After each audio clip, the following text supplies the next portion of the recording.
আমি এরকম লোক দেখেছি যে নামটা বিয়ের পরে ভালো হয়ে গেছে, মেয়েদের যেটা হয়, সে তো জানে না, সে তো ইচ্ছা করে নামটা বদলায়নি, হাজবেন্ডের নাম অ্যাডাপ্ট করেছে, স্বাভাবিক, মানে লাস্ট নেমটা। তার ফলে কি তার নামের কম্পাউন্ডটা খুব ভালো হয়ে গেছে। অনেক মহিলাকে বলতে শুনবে, আমার না এই প্রবলেমটা বিয়ের আগে ছিল, এখন আর নেই। এবং অনেক ছেলেরাও বলে যে বিয়ের পর আমার উন্নতিটাও বেড়েছে। হ্যাঁ, কিন্তু ছেলেদের নামটা বিয়ের পরে চেঞ্জ হয় না। না। কিন্তু মেয়েদের নামটা দেখবে বেশির 90% ক্ষেত্রে মেয়েদের নামটাই চেঞ্জ হয়। একদম।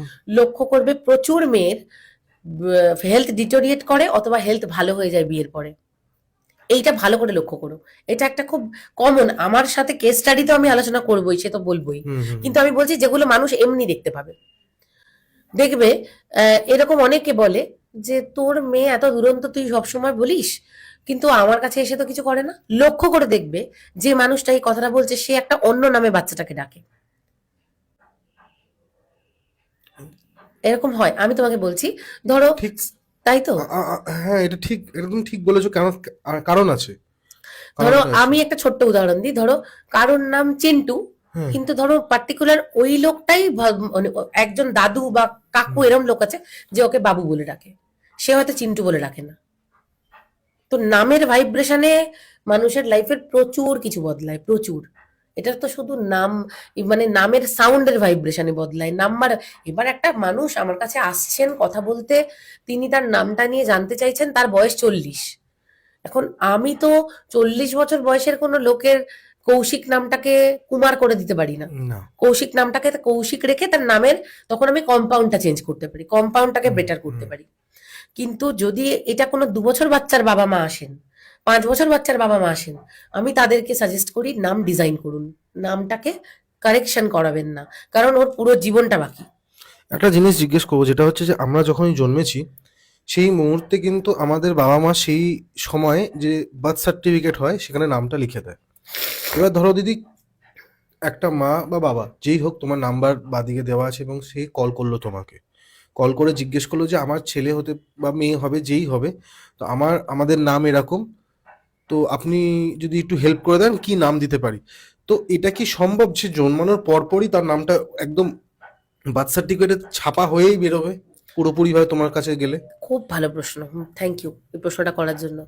অন্তত 50 জনের প্রেগনেন্সি অবস্থায় কল, মানে ওনাকে প্রত্যেককে বলা আছে নাম্বার দিয়ে যে বাচ্চাটা হওয়ার পর দু হুম তিন দিনের মধ্যে ওটা করতে হয়।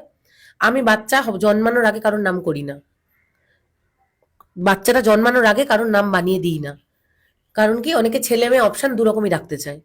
কিন্তু আমি বলি বাচ্চাটা যেদিন জন্মে যাবে, আপনার হাজবেন্ডকে বা বাড়ির কাউকে একটা কল করে বলে দিতে বলবেন, আমি একটা দিন টাইম নিই, মানে অ্যাটলিস্ট ওই নিউ বর্ন বেবিদের কথা বলছি, কারণ ওই ডেটটা তো ভাগ্যাঙ্ক মূলাঙ্ক ডিটারমাইন হুম করবে, হুম হুম। ওইটার উপর ডিপেন্ড করে তার নামটা তৈরি হবে।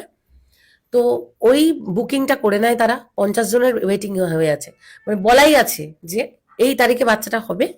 ফোনটা করবে তার বাবা হোক বা তার ফ্যামিলির লোক হোক, বা সে সুস্থ হয়ে একদিন পরে করবে। হুম। আমি আর একটা দিন টাইম নেব, নিয়ে নামটা পুরো রেডি করে দেবো।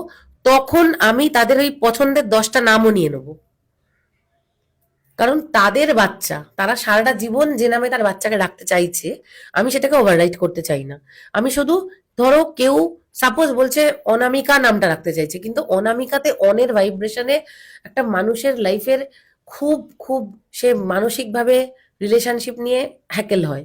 আমি হয়তো সেটাকে অনুমিকা, সরি, আমি হয়তো তাকে বললাম যে না অনামিকা করবেন, এটা মালবিকা করুন, কারণ এটাতে বাচ্চাটা সারাটা জীবন, মানে মানুষটা সারাটা জীবন রিলেশনশিপ ইস্যুতে ভুগবে। হুম। আপনি মালবিকা করুন, কাটাও ভালো, আর ওর জন্য এম এর ভাইব্রেশনটা বেটার।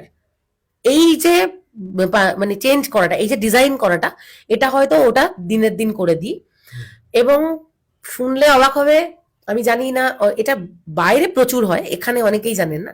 অনেকে বাচ্চার জন্মের ডেট জানার জন্য ফোন করে, যে ডাক্তার আমাকে, এই রিসেন্ট একজন আমায় কল করেছিলেন যে 13 তারিখে ডেট দিয়েছেন দিদি, আমি কি 13 তারিখে বাচ্চাটা নেব? এবং আমি অন ক্যামেরা বলছি, আমি তাকে রিকোয়েস্ট করলাম, যেহেতু সিজারিয়ান বেবি হবে, সম্ভব হলে ডাক্তারকে রিকোয়েস্ট করুন 14 তারিখ করতে। তো মায়ের কষ্ট তো। না, সিজারিয়ানে তো যে কোনো দিন ডিটারমাইন করা যায়। ধরো এবার মায়ের যদি পেন 13 তারিখে বেশি হলো তাহলে কি করবে? পেনের জন্য নয়, সেদিন তো সিজারিয়ান, সিজারিয়ান তো ইচ্ছে মতো ইয়ে করা হয়। তাও তো একটা ডিলে তো হচ্ছে না, বাবা। যদি কোনো শারীরিক কষ্ট হয় সে তো আমি চাইলেও হবে না, আমি তো তাকে আটকাতে বলছি না, ডাক্তার বলে দিয়েছে ওই দিন আসবেন আমি সিজার করবো। তুমি এটা মনে হচ্ছে তুমি একটুখানি কিছুটা মানে বাধা দিচ্ছ কিছু বিষয়। আমি বোঝাতে পারছি না। না তুমি বোঝাতে পারছো, কিন্তু আমি তোমাকে যেটা সিজার, বলছি, সিজারটা মানুষ সিজারিয়ান ব্যথা হোক, উঠলে যায় না। না না ব্যথা উঠলে আমি বলছি না, না, কিন্তু তোমার মনে হয় না যে এই জিনিসটা তোমার মতো করে তুমি একটা জিনিসটাকে করছো, এটা তো কোনো জায়গায় প্রাকৃতিক ভাবে বাধা দিচ্ছ? যদি ওটা 13 তারিখ হওয়ার হয় হ্যাঁ। আমি বাধা দিতে পারবো না, সেদিন সত্যি ওনার এমন কিছু হবে, ওটা হয়ে যাবে। আমি শুধু একটা হিন্ট দিলাম, প্রেডিকশন দিচ্ছ যে প্রেডিকশন দিলাম, যেটা হলে বেটার। বেটার। ঠিক আছে, হুম যে 13 তারিখে আমাকে বলেছে, 13টা বড্ড কার্মিক নাম্বার তো। হুম হুম হুম। তো এবার আনলাকি আমি, 13 বলা হয় অনেক হ্যাঁ সময়। এবার আনলাকি বলবো না, কেউই, কোনো মানুষ আনলাকি নয়।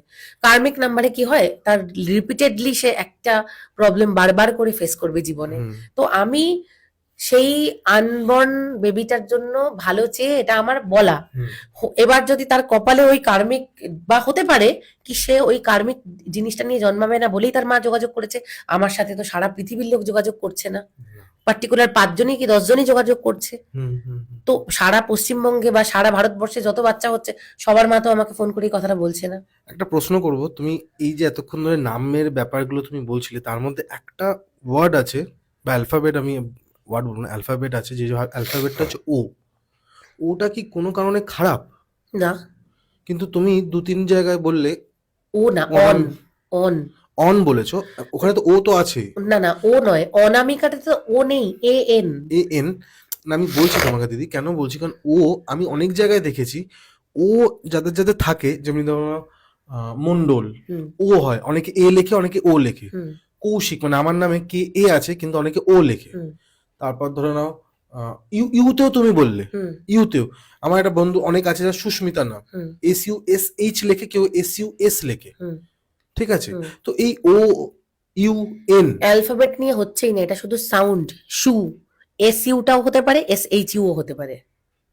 ও তুমি বলছো এই তিনটে মিলিয়ে একটা সাউন্ড হচ্ছে এটা? যে সাউন্ডটা হচ্ছে, এটা অ্যালফাবেট নিয়ে বলছি না কিন্তু।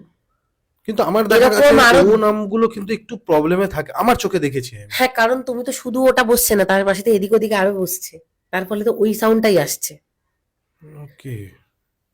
হ্যাঁ, মুন, MONDAL, হ্যাঁ অংশু নামটাতে তুমি লক্ষ্য করো, অংশু নামটাতে এ এন দিয়ে শুরু, হ্যাঁ হ্যাঁ, কিন্তু লাস্টে সেই সু আসছে। হ্যাঁ শু আসছে। সু থাকলেই নামে তাদের এই প্রবলেমগুলো কাজ করবে, ভীষণ ভীষণ রিলেশনশিপের প্রবলেম।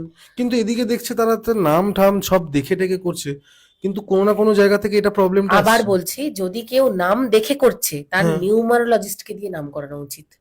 আমি পণ্ডিতজিকে অ্যাভয়েড করতে বলছি না, ওনাকে ডাকুন, হুম। আপনি নাম দেখুন উনি অভিবর্ধিত তো একটা করান। নাম্বার দেবে না, উনি 10 বা হ্যাঁ, 5-6টা দেবে। সবাই ওনার থেকে সাজেশনটা নিয়ে হুম আপনি নিউমারোলজিস্টকে দিয়ে নামের পুরো ভাইব্রেশনটাকে ঠিক করুন। ভাইব্রেশনটা কি, নামের স্টার্টিংটা মানে ফার্স্ট অ্যালফাবেটটা যেন ভালো হয়, মাঝখানটা কি হচ্ছে বড় কথা নয়, মাঝখানের মধ্যে কয়েকটা সাউন্ড যেন না থাকে, হুম। আর টোটালটা যেন ভালো হয়। এই পুরো ব্যাপারটা যখন হয়ে গেল, সেই জিনিসটা যখন আপনি এবার ওই পণ্ডিতজিকে আবার ডাকুন, ডেকে বাচ্চার নামকরণের দিন তাকে দিয়ে পুজো করান, সবকিছু তা হি ইজ আনঅ্যাভয়েডেবল, তাকে যখন বিশ্বাস করছেন করুন, কিন্তু একটা প্রপার অকাল সায়েন্সের এই যে পার্টটা, এটা অনেক বেশি সাইন্টিফিক অন্য যে কোনো পার্টের থেকে। প্রত্যেকটা নাম্বার আমাদের জীবনে প্রত্যেক সময় মানে ইট ইজ লাইক আমরা যেরকম নিঃশ্বাস নিই, নাম্বার আমাদের সাথে এইভাবে জড়িয়ে আছে।